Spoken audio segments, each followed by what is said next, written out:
Subscribe करें और bell दबाएं ताकि कोई खबर रह न जाए।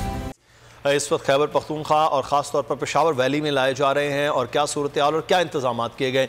दूसरी जानिब PDM के जलसे के हवाले से भी उन्होंने कहा कि जो ये समझते हैं कि जलसे से कोरोना नहीं फैलेगा तो फिर ये सूरत हाल की जिम्मेदारी भी बहरहाल वो है। हम बात कर रहे हैं इस वक्त जलसे के हवाले से और कोरोना की सूरत हाल से मुतालिक। तो इस वक्त पाकिस्तान तहरीक इंसाफ के रहनुमा फजल इलाही साहब ने हमें ज्वाइन किया है। पेशावर से बहुत शुक्रिया फजल इलाही साहब आपके वक्त का। मामला यह है कि अपोजिशन जलसा कर रही है, कोविड-19 का ख़तरा है, उसको भी तस्लीम करते हैं, लेकिन वो कह रहे हैं इससे बड़ा ख़तरा पाकिस्तान को अगर कुछ है तो वो कोविड-18 है, यानी कि आपकी हुकूमत है, आपकी जमात है, इससे ज़्यादा ख़तरा है। अगर ये ख़तरा टल गया तो फिर मुल्क जो है वो मुआशी तौर पर भी बेहतर हो जाएगा और इस बीमारी से भी निकल आएगा। शुक्रिया जी, मैं इस अहम मौजू पर बात करने का शुक्रिया। ऐसा है जी कि मेरी आवाज़ आ रही है आपको? जी जी जी सुन सकते हैं आप, बोलिए। ऐसा है जो मेरे भाई ने कहा है कि ये सचमुच के ये हुकूमत जो है वाकई बहुत ख़तरनाक है, क्योंकि इन्होंने जो 70 साल से एक दूसरे को चोर डकैत और काफर कहते थे, आज ये सारे मुसलमान भी हो गए और एक दूसरे के साथी भी बन गए। तो इसका ये सच कह रहे हैं कि हमारी हुकूमत इनके लिए खतरा है, ये बिल्कुल, लेकिन उनके लिए जो पाकिस्तान के साथ मुखलिस नहीं है, जो उन लोगों के लिए खतरा है जो मोदी को लाके बगैर किसी वीजे के और बगैर किसी उसके और अपनी फैक्ट्रियों में 70 और 80 इंडिया के जो टेररिस्ट रुकवा देते हैं, उन लोगों के लिए खतरा है। पाकिस्तान के लिए और पाकिस्तान के अवाम के लिए ये हुकूमत बिल्कुल भी खतरा नहीं है। और दूसरी बात जो इन्होंने की, ये एक मौलाना फजल रहमान साहब जो है, मैं इनको कहता हूँ कि ये जो अली बाबा है और 40 चोरों को साथ मिलाया हुआ है, तो मैं कहता हूँ कि ये कॉन्ट्रैक्ट मिला है अली बाबा को कि ये सबको बचाना है और मुल्क को लाना है, लेकिन इनकी ये गलतफहमी है, क्योंकि पाकिस्तानी अवाम जान चुकी है कि इसमें कोई दो राय नहीं है। ये जो लोग हैं ये अपने लिए करते हैं और पाकिस्तान तहरीक इंसाफ और इमरान खान जो हैं वो मुल्क के लिए लगे हुए हैं। और दूसरी बात के एक मुझे बता दें कि ये जो अली बाबा है, ये कश्मीर कमेटी को खाता रहा, इस्तेमाल करता रहा, अपने अय्याशों में खर्च करता रहा। फजल इलाही साहब, आप कह रहे हैं कि पाकिस्तान तहरीक इंसाफ तो मुल्क के लिए करती रही है, वो कह रहे हैं मुल्क के लिए अगर कुछ करना होता तो आप एक शहर के लिए नहीं कुछ कर पाए। एक आपने BRT चलाई है, वो 5वीं बार बंद हो गई है, लोग धक्के लगा के वो चला रहे हैं, इसी तरह से मुल्क को धक्का लगा के चलाने की कोशिश हो रही है। कह रहे एक शहर नहीं आपसे चला, मुल्क कैसे आप चलाएंगे सर? देखिए, मैं आपसे भी इत्तेफाक करता हूँ। जाहिर बात है कि एक मुल्क ऐसा छोड़ के जाने कि जिसके खजाने में एक पेनी ना हो, सारे डिपार्टमेंट दिवालिया हो, PIA दिवालिया हो और सारे जो डिपार्टमेंट हैं, बड़े बड़े शौरग हैं, वो दिवालिया हो, वो मकरूज हो, तो जाहिर बात है फिर भी हमारी हिम्मत है कि अल्हम्दुलिल्लाह धक्के से तो चलाते हैं, ये तो धक्के से भी चलाने के काबिल नहीं थे, इसलिए अवाम ने इनको रिजेक्ट कर दिया है और अवाम इनका नाम भी लेने के लिए। अभी मैं आपको दिखाता हूँ ये वीडियो देखे, मैं अपने इलाके में रिंग रोड पे हूँ और यहाँ पर कोई बंदा ही नजर नहीं आ रहा है, कोई भी नहीं आ रहा है। चले सर, आप कह रहे हैं रिंग रोड पर कोई बंदा नजर नहीं आ रहा है, हम ताज़ा तरीन जलसे आगाज़ी सूरत हाल जान लेते हैं, फिर राना एहसान साहब से बात करेंगे। अच्छा, वो जगह देखिए, वो जगह में जो एग्जैक्ट लोकेशन है जलसे की, उसकी मैं बात नहीं कर रहा हूँ। सही देखिए, जब हमारा जलसा होता है तो पेशावर के हर रोड पे जुलूस से और लोग चले सर, अभी फजल इलाही साहब, अभी तो वक्त है जलसे का, इसलिए हम अभी कुछ नहीं कह सकते कि पेशावर आए। आप बिल्कुल ठीक कह रहे होंगे, आप बिल्कुल ठीक कह रहे होंगे कि रिंग रोड पर नहीं है, लेकिन जलसा गाह की ताज़ा तरीन सूरत हाल जान लेते हैं। अनवर ज़ेब हमारे नुमाइंदे वहाँ पर मौजूद हैं, अपने नुमाइंदे से बात करते हैं। अनवर ज़ेब, क्या सूरत हाल है इस वक्त जलसा गाह की, लोगों की आमद की और लीडरान कब तक पहुँच रहे हैं? चौथा जलसा आज पेशावर में होने जा रहा है। इस वक्त मैं कबूतर चौक में मौजूद हूँ, जहाँ पर पंडाल सजाया गया है, स्टेज मुकम्मल हो चुका है और स्टेज पर जो सूबाई कायदीन हैं उनका पहुँचना भी है। इसके साथ ही जितने भी दूर दराज इलाकों से कारकुन हैं और PDM के सपोर्टर्स हैं, वो काफिलों की शक्ल में इस वक्त पंडाल में दाखिल हो रहे हैं।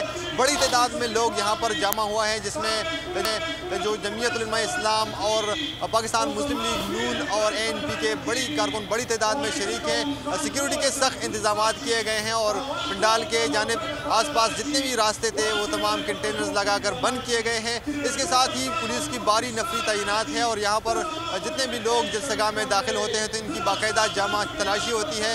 ये तवक्कुह की जा रही है कि जलसे का बाकायदा आगाज़ जो है आज दोपहर 2 बजे से होगा, क्योंकि मरकज़ी कायदीन जो हैं वो यहाँ पेशावर पहुँच चुके हैं और वो जो है बिलोर हाउस में इकट्ठे होंगे और फिर वहाँ से एक काफिले की शक्ल में यहाँ जलसगाह आएंगे। तो इसलिए इनका इंतजार हो कि कारकुन अनवर ज़ेब हमें सूरत हाल से आगाह कर रहे थे। जलसगाह की यहाँ लोग पहुँच रहे हैं, सूबाई क़यादत पहुँचना शुरू हो गई है और जो कौमी क़यादत है वो कुछ देर के बाद यहाँ जलसागाह में पहुँचेगी। 2 बजे का वक्त दिया गया है, आगे पीछे देखते हैं कि कितनी देर में ये जलसा शुरू होता है। राना एहसान साहब हमारे साथ हैं। राना साहब, जलसे करना अपोजिशन का हक है, प्रेशर डालना अपोजिशन का हक है, ये जमहूरी रवैया और ये होना भी चाहिए। बाहर कोरोना की सूरत हाल है वो हम साइड पर रखते हैं, उस पर बात भी हो गई है, अब देखना ये कि उसके बाद क्या सूरत हाल होती है। लेकिन जलसों के बाद एक अल्टीमेट को गोल होता है ना अपोजिशन का ये गोल कि हुकूमत का खात्मा किया जाए। हुकूमत का खात्मा कैसे होगा, ये सवाल पहले जलसे से लेकर आज तक अभी तक बरकरार है कि पार्लियामान के ज़रिए ही तमाम सियासी जमातें चाहती है कि खात्मा हो और कोई ऐसा जो गैर जमहूरी गैर आइनी मामला है वो अपोजिशन भी नहीं चाह रही है। तो ये कैसे होगा? क्या ये अब जलसों के बाद को बातचीत को प्रेशर, क्योंकि शेख रशीद साहब कह रहे थे कि बात अपोजिशन करे और इमरान खान तैयार भी हैं, अपोजिशन को बात करना चाहेगी तो फिर इमरान खान साहब के साथ इस हुकूमत के साथ कुछ बातचीत आगे करेंगे। क्या होगा? सिर्फ जलसा ही क्यों होगा? देखिए, सबसे पहले अभी तो ये चौथा पावर शो हम करने जा रहे हैं और इसी पे इतना वावेला मच चुका है और इतना शोर शराबा हुकूमत कर रही है। एक तरफ ये कहती है कि मुल्क और इकॉनमी बेहतर हो रही है, हमारी पॉलिसीज़ रंग ला रही हैं, और दूसरी तरफ ये इनको कांपा चढ़ा हुआ है और ये भुखलाहट का शिकार हैं कि इनको समझ नहीं आ रही कि किस तरीके से जो है हम इस तहरीक को रोकें। तो इसका मतलब ये है कि तहरीक जो हमने शुरू की है वो एक कामयाब तहरीक है और ये जो चौथे जलसे तक ही जो है वो हुकूमत जो है वो हिल चुकी है। अब ये आगे कहाँ तक चलेगा, देखिए ये पहला फेज है। सर वो तो अभी वजीर आजम का आज का ट्वीट है राना साहब, वो कह रहे हैं कि NRO फिर भी नहीं देंगे, जो मर्जी कर ले। तो सर वो आप कह रहे हैं बुखलाहट है, वो कह रहे हैं NRO नहीं देंगे, वो अपनी जिद पे अड़े हुए हैं। देखें, NRO अगर इन्होंने कोई चीज़ अकाउंटेबिलिटी की और करप्शन की, मेरा भाई भी बात कर रहा था PTI से, तो अगर तो ये वो जो 20 किलो हीरोइन उन्होंने राना सनाउल्लाह पे डाली वो मिल जाती तो शायद मामला कुछ और होता, लेकिन वो अभी तक नहीं मिल सकी।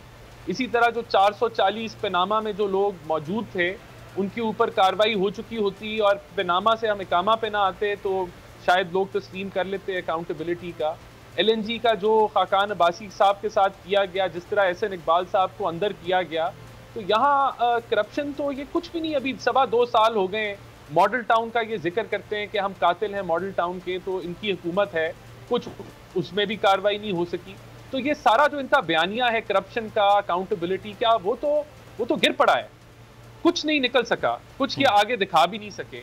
सिर्फ इल्जामात और गाली गलोच तक ये बात है, उससे आगे तो नहीं बढ़ सकी। तो हमें तो कोई NRO कौन सा हमें चाहिए? अभी 16-18 महीने से हमजा शहबाज शरीफ साहब जेल में हैं, अभी उनको सजा नहीं हुई, 2 साल की वो कैद भुगत चुके हैं। तो कौन सी अकाउंटेबिलिटी है? ये तो विक्टिमाइजेशन है, पॉलिटिकल इंजीनियरिंग है।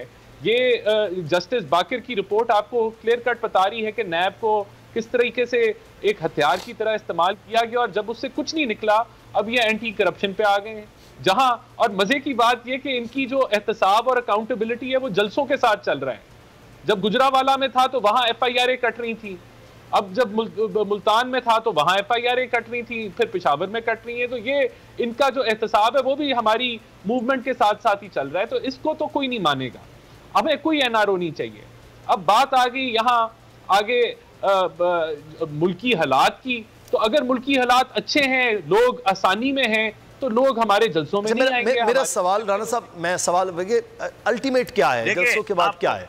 मैं फजल इलाही साहब आपकी जानिब आता हूँ। मैं अल्टीमेट क्या है जलसे के बाद क्या है? ये जलसा मुल्तान का, लाहौर का, फिर क्या? अब देखिए 2-3 लायमल हैं और ये PDM इकट्ठा डिसाइड करेगी और अभी इस पे फैसला होगा। हम लोग स्ट्रीट एजिटेशन पे भी जा सकते हैं, हम लोग धरने पे भी जा सकते हैं, हम लोग कलेक्टिवली असेंबली से रिजाइन भी कर सकते हैं। और अगर जो है देखे जो असल जो हकायक हैं, और असल हकायक ये हैं कि ये जो हुकूमत है इनके तो कोलिशन पार्टनर्स इनसे जो है वो खफा हैं, वो तो एक जबरदस्ती एक उनको इकट्ठा किया हुआ है।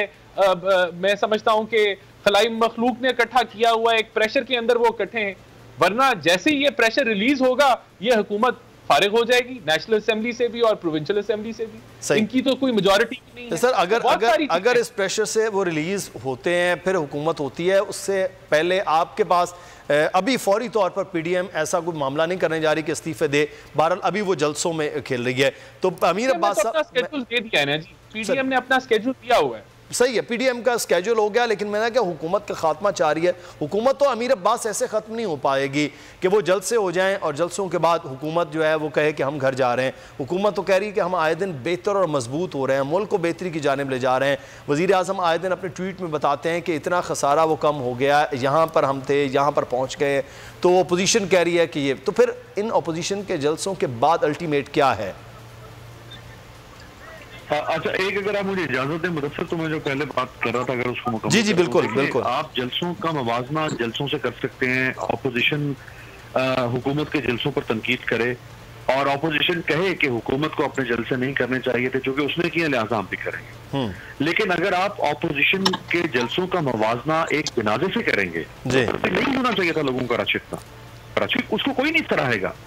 लेकिन अगर आप ये कहें कि चूंकि उन्होंने किया है हमें भी करने का हासिल है, देखिए ये तो आप किसी जनाजा जो है वो एक रिलीजियस रिचुअल है, जनाजा एक रिलीजियस ऑब्लिगेशन है, उससे होना ही होना था।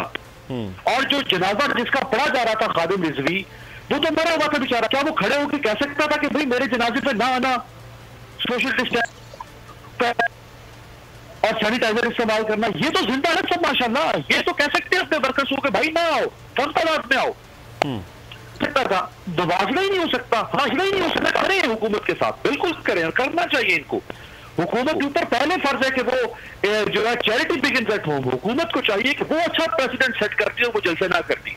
लेकिन हुकूमत तो मैं पहले कहता हूँ वफाक परस्त है। अगर हुकूमत ने हिमाकत, two wrongs can not make one right, हुकूमत ने हिमाकत की है तो आप तो ना आप हिमाकत में हिस्सा डालें ना।